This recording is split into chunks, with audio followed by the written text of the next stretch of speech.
Hey guys, welcome to the My Performance Health podcast. You're joined here today with myself, your host, Michael, and I'm also joined today with our resident, the amazing bench presser. We beat some PBs this week. We hit some PBs this week, but I'm joined with Kareem. Kareem's our resident chiro. He helps a lot of our team and our clients, and even myself when I had an injury with my bicep tear and all our other needs as well when it comes to, getting our body on track, getting it healthy as a foundation to train. But Kareem, thank you for joining today, mate. I'm very excited to get in this one. My pleasure. Thanks for inviting me, man. And to get out, now some of our audience will be aware, especially our clients and our team that go and see you. But for those that are not aware, can you just give yourself a bit of an introduction, get us up to speed of kind of why you became a chiro and how you got into this field? Yeah, absolutely, man. Thanks. Started out 2019, I graduated from chiropractic at Macquarie Uni. I wanted to do physiotherapy out of high school, funnily enough, so I didn't quite get the results I wanted to, which was a bit of a bummer. You're a fresh face out of high school, you're kind of like, ready to go to uni. I was a bit bummed about not getting into physio. As a younger kid, I played a lot of soccer, I played a lot of squash, had my fair share of injuries, ended up in the physio's office a few times. And I really liked the health aspect of things and helping people. I knew I always wanted to go to university, so it was kind of like, okay, let's do physiotherapy, go into sport, always had an interest in health and athletes. And then from there, it was like, shit, didn't get the results. So, as a fresh-faced 18-year-old, I was like, oh crap, what do I do? Pulled out the UAC guide at the time, and I was like, right below physio was chiro. And I didn't know shit about chiro, honestly. Like, I didn't know anything about chiro other than, like, it was very similar to physio. So I was like, okay, I'll just go into chiro. Like, I read the description. I was like, yeah, they do kind of very similar things. So I went straight into chiro, and then after my first year there, man, everyone, the students, the staff, like the whole environment, it was like, nah, this is where I want to be. My intention was to like transfer after a year. It was like, they're all very basic, intro level first year subjects. I was like, I'll just transfer after a year. Why is that? What made you change your mind though? So the environment and the people that I was with, the cohesiveness of the cohort. When you're a chiro student at Macquarie, I went to Macquarie Uni, when you're a chiro student there, it becomes real tight-knit straight away because you're all doing the same courses. Your timetable is almost exactly the same. You spend so much time with the same people and you get really cliquey from the get-go. Whereas other students might doing arts or science, they got different electives, they're all over campus, they have different timetables. A lot of them don't have, like we had face-to-face classes from like week one where we were assessing and doing postural analysis and like actually getting physical with each other as well, which obviously built that more of a closer rapport and connection, and our relationships just grew from there. And then it was kind of like, as I got through the first maybe semester, it was coming to that realization that chiro is a bit more niche. There's like 5 or 6 universities that churn out physiotherapists every year. So you can think of all the major unis, especially in New South Wales, they all have a bit of a physiotherapy kind of course, where chiro was very niche. So in my own mind's eye, I kind of had this idea that, okay, there's a lot less chiropractors graduating every year. There's a bit more of a market, there's a bit more niche. And then the environment tied in with that, kind of that idea of this is more niche, this is a bit more specialized, or a bit more specific to having a smaller, cohort of competition once I graduate. That was kind of like, okay, this is great. I'm going to stick with this. I really enjoyed it.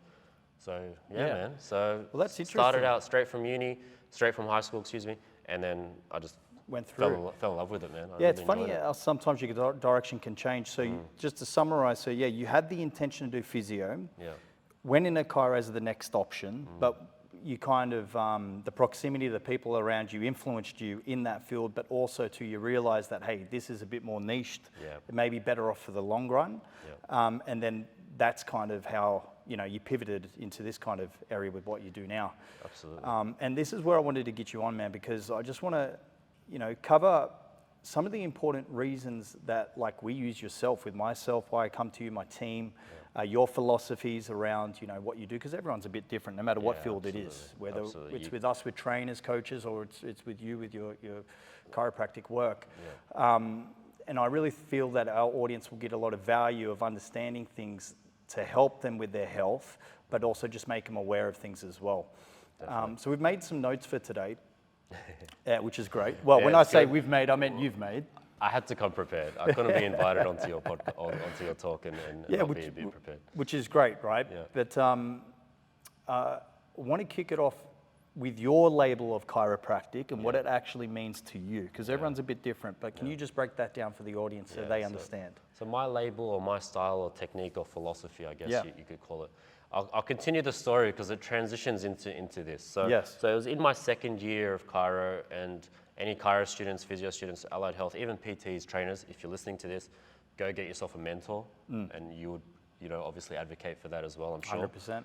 Get yourself a mentor, and it was in my second year when I started working in the industry as well. So in my second year of my bachelor's, I started working for a chiropractor in Castle Hill, based in the hills. So living and being close to this chiropractor, I was like, this is fantastic. You know, uni student, I needed a job, experience, and then being in the industry, seeing firsthand, like whether you're a trainer, whether you're a physio, chiro, whatever it is, actually going from, you know, textbook knowledge, you know, the coursework that you have to do, the pen and paper to get that piece of paper, to being in the industry and seeing it firsthand. I was working on patients in my second year of uni.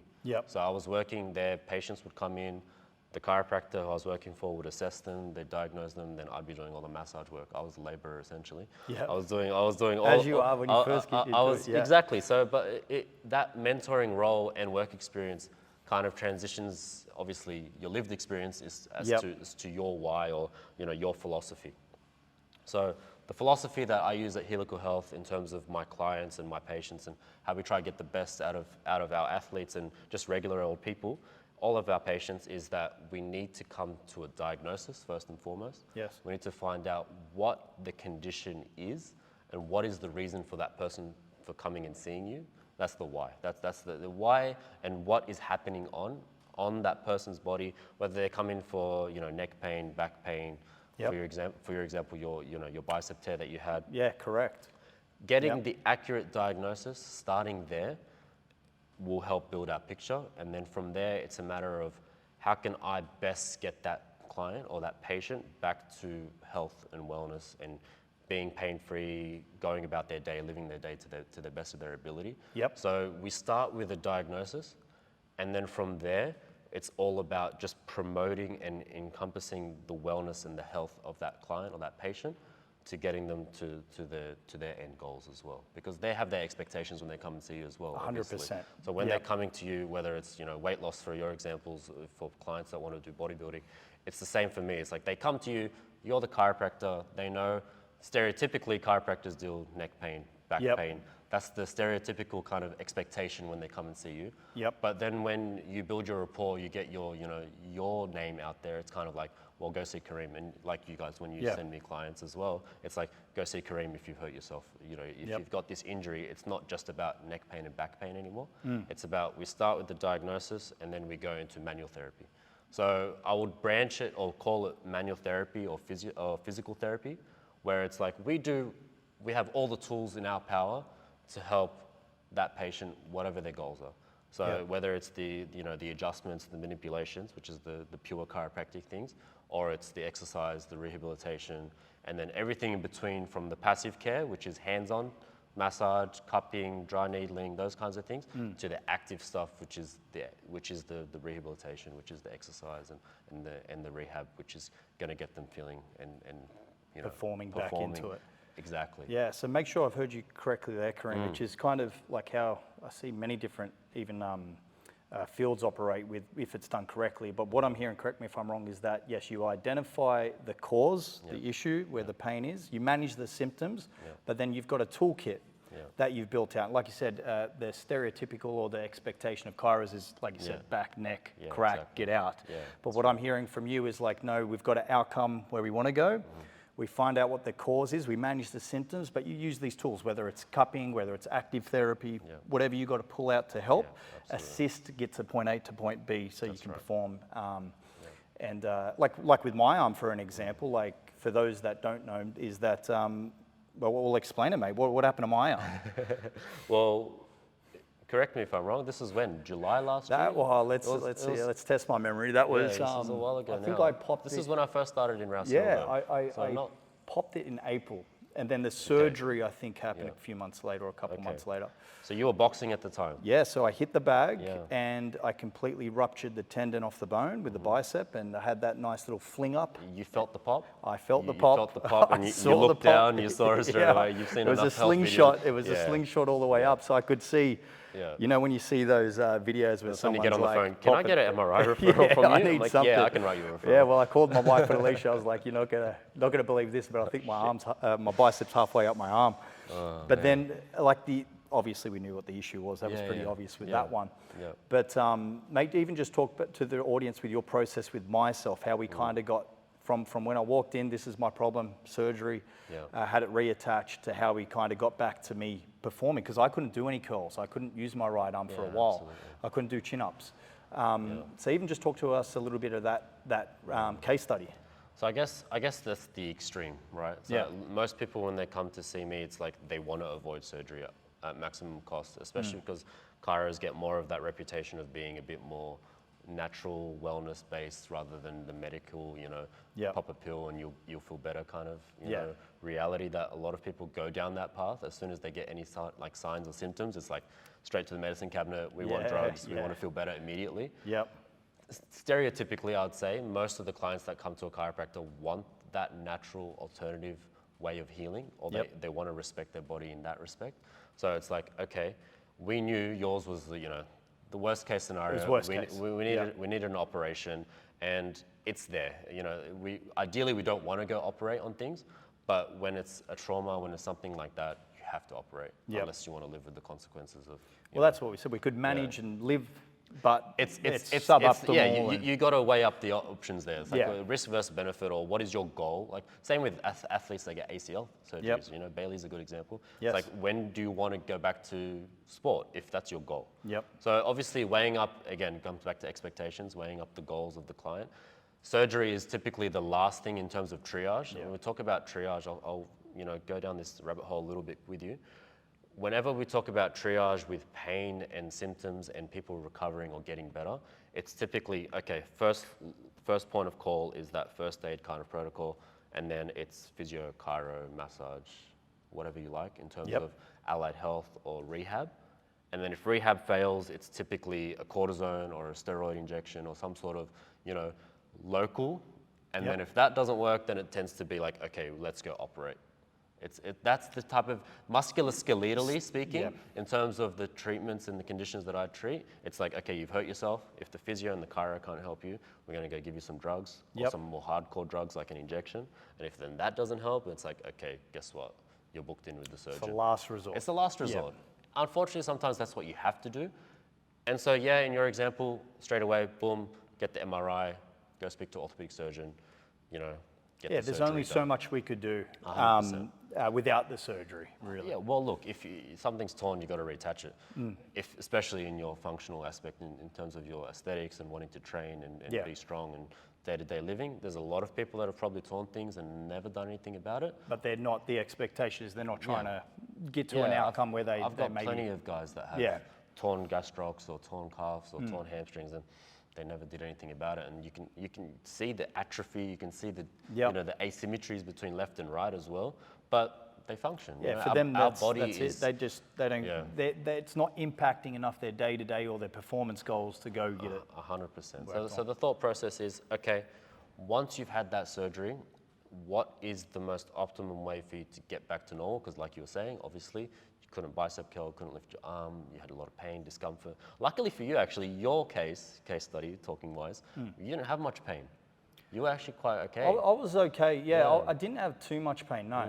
And then, Because there are some people that go through absolute hell. Nah. And this is the thing, I like didn't have this that is much this pain. is very like N=1 in terms of the case studies. It's Exactly. It's like every individual reacts and responds differently. even just up here, you know what I mean? 100%. Like, it depends how you manage absolutely. the expectations and The- look the- at it. The psychology of it is huge in terms of whether it's placebo or if that we all know, especially we all know, hopefully most of us would know, you and I know, that mental, that fortitude and that mental toughness and that expectation and having even just positive thoughts and positive reinforcements and daily affirmations, those kinds of things will always lead to a better outcome, no matter what the goal is, whether it's recovery or training. Yeah. Yeah. If you know you have that positive mindset, it will help. It will help, whether it's a 1%er. But if you're an athlete going for that 1%, that 1% is fantastic. Yeah, and then you don't succumb to the problem. You know and what as I mean? part of health, I've got it in my notes here. Yeah, you got it. Yeah, 100%. That psychological aspect of it, that social as well as psychological, plays a huge part, right? Apart from the physical and chemical and all the other, scientific stuff, there's a huge aspect of our health that comes from that psychological. Look, and I definitely, even when we see clients, when you adapt around things and push mentally with it, I do see it fast track how quick you can come out of a hole if it's an injury or anything like that. Whereas sometimes those that succumb to it, their belief or whatever around it will stop them from progressing. Definitely. But yeah, mate, we went from, like, I snapped it, surgery came to you, and then my biggest problem was an imbalance of strength, and you helped me come up with a game plan to get my range back, to get my strength back. And, over time, I was a little bit worried with that type of surgery that it may impact me worse than it did in terms of performance and stuff. But mate, even now, it's been, a year since the surgery, say, or just a little bit under, sorry. But I don't think of it anymore. But we had a game plan you gave me. We have to do like the eccentrics. You're a model patient. Tick the boxes. You're a model patient. Yeah. You came. You reached all your targets. You came to all your appointments. You did your homework. And I think that's where it matters. The homework part. The homework part is half of it. Yeah, because like if I just something I say to my clients all the time. Like, 100%. I'm pretty good. I would think I'm pretty good at my job. Yeah. And unless I've missed something. Yep. And you do the homework that I've prescribed you, you will get better. Yes. I don't think I'm a shit practitioner. Yes. And then it's straight back onto you. I don't think you're a shit patient. Yes. You do your homework. Yep. I do my job. You do your job. And then you get the outcome. That's how it goes. That's how it goes. In a perfect world. Yes. Yeah, perfect world. But that's in a perfect world.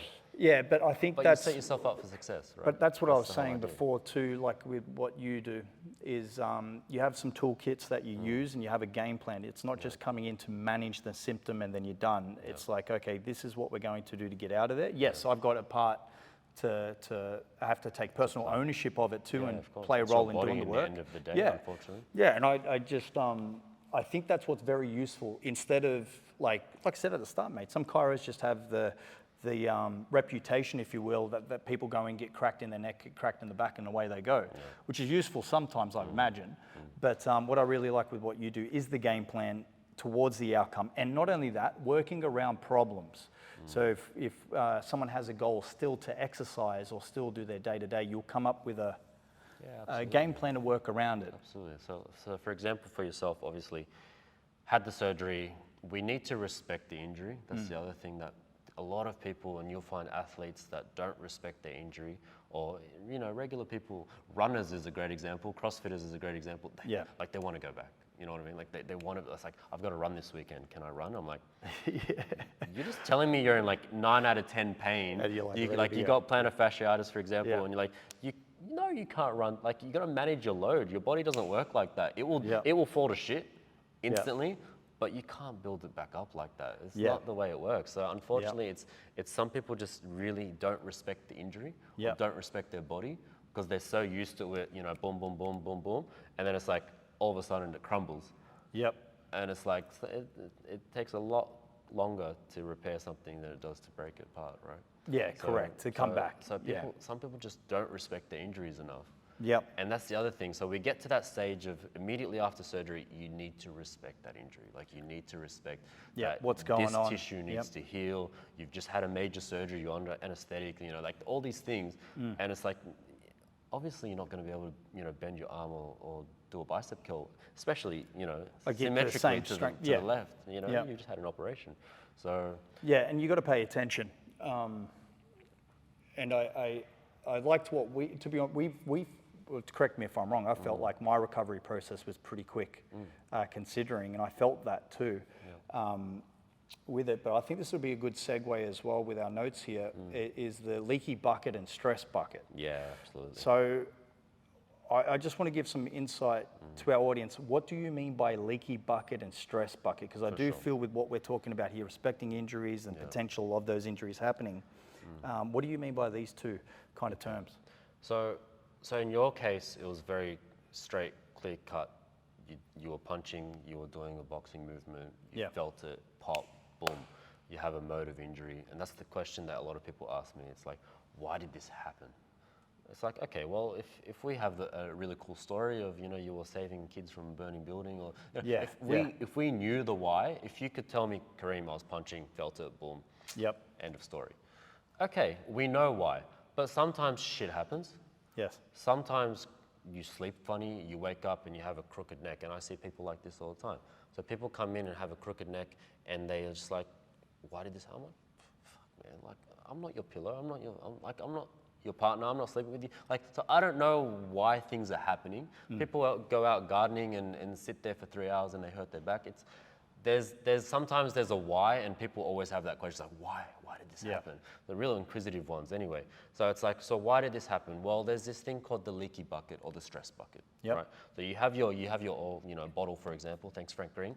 You have your water bottle. Little plug for Frank Green. So you have your water bottle, and you've got your daily stresses, you've got your day-to-day things, you've got your life, you've got your emotional, you've got your financial, you've got your day-to-day stresses. Yes. And so typically in a perfect world, if we're at an equilibrium, we're able to manage our stresses, we have our strategies, we have our goals, we have, the things that we do, and the bucket's fine, or the bottle is fine. There's no cracks in it, there's no leaks, it's not overflowing.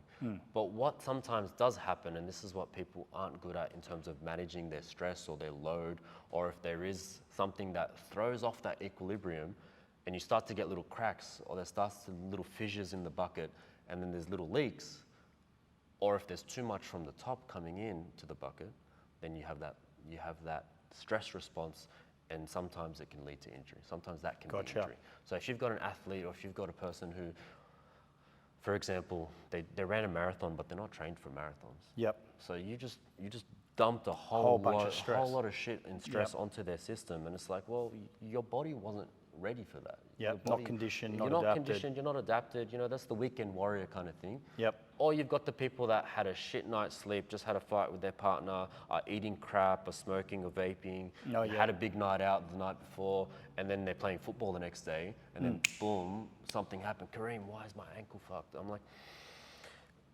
we got to look at the bigger picture sometimes. It's like, that's the stress response. That's your body is an organism, and same as your car or a house plant. Those are the other two analogies I love to use.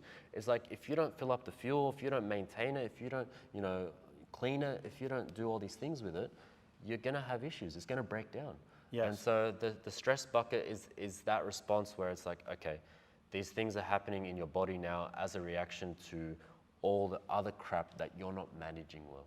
So it's now coming down to we need to identify what is going on in your external factors, what's going on internal factors as well. Yep. So extrinsic and intrinsic factors, and what we can control, what we can't control.